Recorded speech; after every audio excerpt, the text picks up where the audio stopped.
मुर्गी और कुत्ते की दोस्ती। एक गांव में मुर्गी और कुत्ता थे।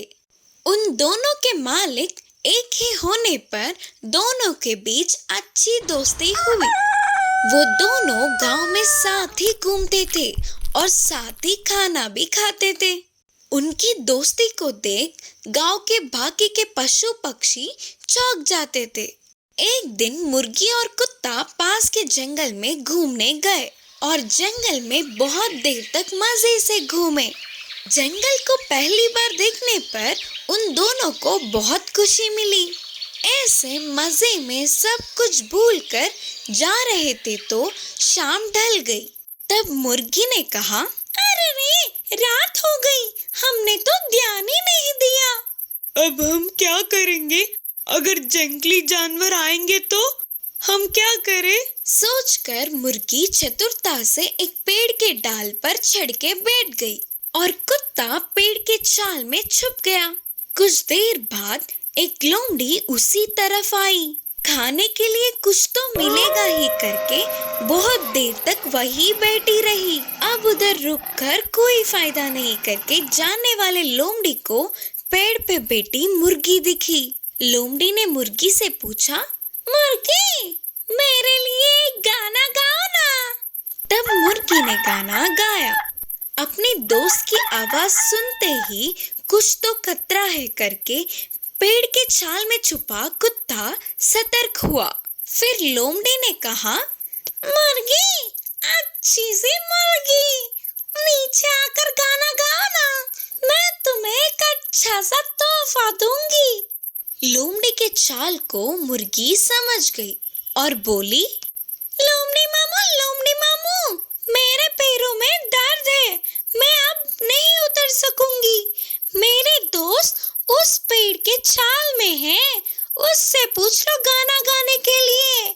बोलकर मुर्गी ने चतुराई से कहा, अच्छा, तो पेड़ के छाल में एक और है क्या? तो अच्छे से पहले उसकी खबर लेकर फिर तेरे पास आऊंगा।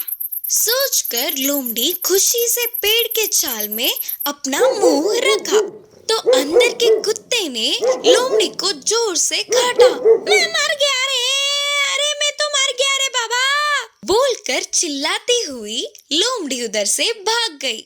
फिर सुबह होते ही रात की बात को याद करके हंसते हुए मुर्गी और कुत्ता खुशी खुशी घर लौट गए। कौवे का सौभाग्य। एक जंगल के पेड़ पे एक अकेला कौवा रहता था। वो था तो बहुत ही होशियार, पर बाकी के जानवरों की तरह ना होते हुए काले होने पर हमेशा दुखी होता था। उसके खूबसूरत ना होने पर वह बाहर ही नहीं निकलता था। कभी एक बार बाकी के कौवों के साथ जाकर पूरे जंगल में घूम आता था। एक दिन जंगल के तालाब में आराम से तैरती हुई हंस को देख उसके पास जाकर बोला, अरे वाह, कितनी गोरी और खूबसूरत हो। तुम्हारे जैसा सुंदर और खुश कोई भी पक्षी नहीं होगी, और एक मैं हूँ जो ऐसा हूँ।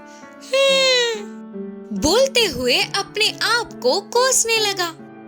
हंस ने कहा, मैं भी ऐसे ही सोचकर गर्वित थी, लेकिन तोते को देख पता चला कि मैं कितनी गलत थी। मैं तो बस एक रंग में हूँ, पर वो तोता लाल और हरे रंगों में कितनी सुंदर है। बोलते हुए हंस उदास हुई। तुरंत कौवा पेड़ के ऊपर तोते के पास उड़ता हुआ गया। हंस ने ऐसा कहा करके बोला, हाँ, हंस ने सही कहा, मैं अपने रंगों से बहुत खुश थी, लेकिन मोर को देख के लगा कि सुंदरता तो ये है, मुझ में तो सिर्फ 2 ही रंग है, वही मोर में कई रंग। तोते ने थोड़ी सी जलन से कहा तो तुरंत मोर से मिलकर कौवा इन बातों को बताना चाहा और पूरे जंगल में ढूंढ लिया, लेकिन उसे मोर कहीं नहीं दिखी। जान पहचान वालों से भी पूछने पर मोर का पता नहीं चला। ऐसे थोड़े दिन बीत गए। एक बार कौवे के ऐसे उड़ते हुए जाते समय जू में उसे मोर दिखी। सारे पक्षियों को तुम बहुत सुंदर लगती हो, सबको तुम बहुत प्यारी लगते हो, बोलते हुए और 4 बातें जोड़कर तारीफें करने लगा। कौवे की बातों को सुनकर उदास मुंह बनाकर मोर बोली, मेरी सुंदरता की वजह से ही इधर फंस गई। जंगल में होने तक शिकारियों से बचते हुए छुपकर जीना पड़ा। आखिर में उनके हाथ लग के इस जू में पहुंच गई। मुझे लग रहा है कि कौवे से ज्यादा स्वतंत्र और कोई पक्षी नहीं है। इधर लगभग सभी पक्षियां हैं सिवाय तुम कौओं के। अगर मैं भी कौवा होती तो तुम्हारे जैसे स्वतंत्र घूमती थी, है ना? आंखों में आंसू लेकर बोली मोर। कौवे ने जू में के तरह तरह के पक्षी और जानवरों को देखकर तुरंत वहां से उड़ गया। तब से कौवे ने दूसरे पक्षियों से तुलना करना छोड़कर आराम से जीने लगा। इस कहानी की शिक्षा है कि हमें हमेशा किसी से भी तुलना किए बिना खुशी से जीना चाहिए। मक्कार बिल्ला। एक बार एक जंगल में एक पेड़ के अंदर एक कौवी रहती थी। एक दिन जब वो खाने की तलाश में गई तो वापस घर आने में थोड़ी देर हो गई। जब वो घर पर नहीं थी तो एक खरगोश चुपके से उसके घर में घुस गया।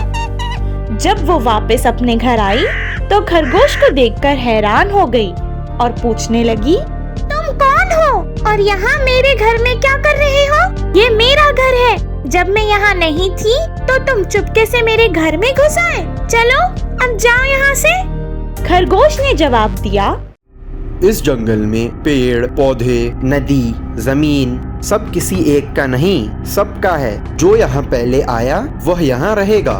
मैं यहाँ पहले आया हूँ, इसीलिए ये अब मेरा घर है। तुम जाओ कोई और जगह ढूंढ लो। मेरे घर में आके मुझे ही जाने को कह रहे हो? अब तुम्हारी खैर नहीं।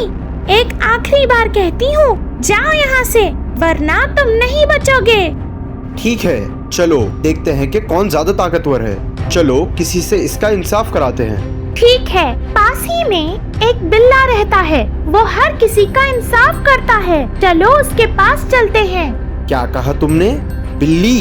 बिल्ली कितनी भी समझदार क्यों ना हो, चोरी और मक्कारी तो उसके खून में होती है।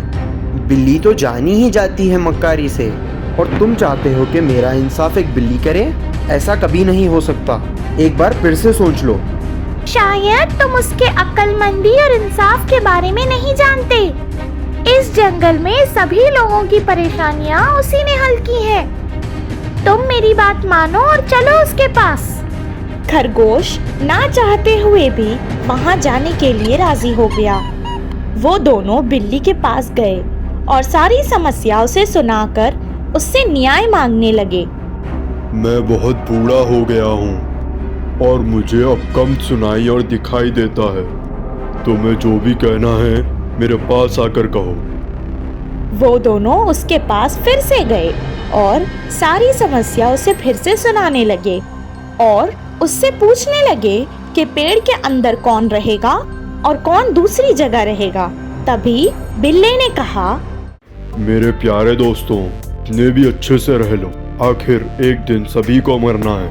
हमारे साथ जाने वाले हमारे अच्छे कर्मी ही होते हैं। कुछ भी हो जाए तुम दोनों हमेशा अच्छे काम ही करना और कभी बुराई का साथ मत देना। जब तक जिंदा हो हमेशा एक दूसरे के साथ अच्छे से रहना। और इतना कह के वो धीरे धीरे उनके पास आने लगा और एक ही झपटे में उन दोनों को अपने पंजे से पकड़ लिया और इनका शिकार कर लिया। इस कहानी से हमें ये शिक्षा मिलती है कि मक्कार लोगों को कभी भी अधिकार नहीं देना चाहिए। राक्षस और बंदर की कहानी। एक जंगल में एक राक्षस रहता था। नजर में आए हर एक जानवर को मार के खा जाता था। इस तरह जंगल के जानवरों की संख्या कम होती जा रही थी। एक दिन जंगल के सभी जानवर इकट्ठा हुए। राक्षस को दिन में एक ही जानवर को भोजन की तरह बेचने का निर्णय किया। इसके लिए राक्षस भी मान गया। तब से हर रोज एक जानवर को राक्षस के लिए भोजन बनाकर बेचते थे। एक दिन एक बंदर की बारी आई। बंदर एक लकड़ी की बोरी सिर पे बांधकर नाच के खेलते हुए राक्षस के पास चल पड़ी। अरे नाचो नाचो नाचो नाचो नाचो वीर नाचो, नाचो नाचो नाचो नाचो प्यारे नाचो। ऐसे निर्भय होकर जा रहे बंदर को देखकर बाकी के सारे जानवर चौंक गए। बंदर जाके राक्षस के सामने निडर होकर खड़ा हुआ। यह देख राक्षस ने पूछा, ओए बंदर, मुझे देखते ही जंगल के सभी जानवर डर के कांप जाते हैं। तू क्यों इतना घमंड से खड़ा है रे? बोलकर डराने की कोशिश करते हुए चिल्लाया, महानुभाव, आपके जैसे महानों का भोजन बन के आना मेरा सौभाग्य है, पर मेरा एक संदेह है। क्या है वो? बंदर उसके लाए हुए लकड़ियों को फैलाकर भड़काते हुए बोला, आप इतने बहादुर राक्षस हो, आपको आग से डर लगता है करके जंगल में सभी जानवरों का मारना है, ये सच है क्या? किसने बोला? मुझे किसी आग वाग से डर नहीं लगता। अच्छा, तो फिर इस आग में कूदकर आपके धैर्य साहस दिखाइए ना। अपने आप पर बड़ाइयाँ देने वाला राक्षस अब कुछ न कर पाते हुए आग में कूद गया और तुरंत मर गया। यह देख बंदर खुशी से नाचने लगा और बाकी के सभी जानवरों ने बंदर की तारीफें की। इस कहानी की शिक्षा है कि अपनी बुद्धि से किसी भी कष्ट से बाहर निकल सकते हैं।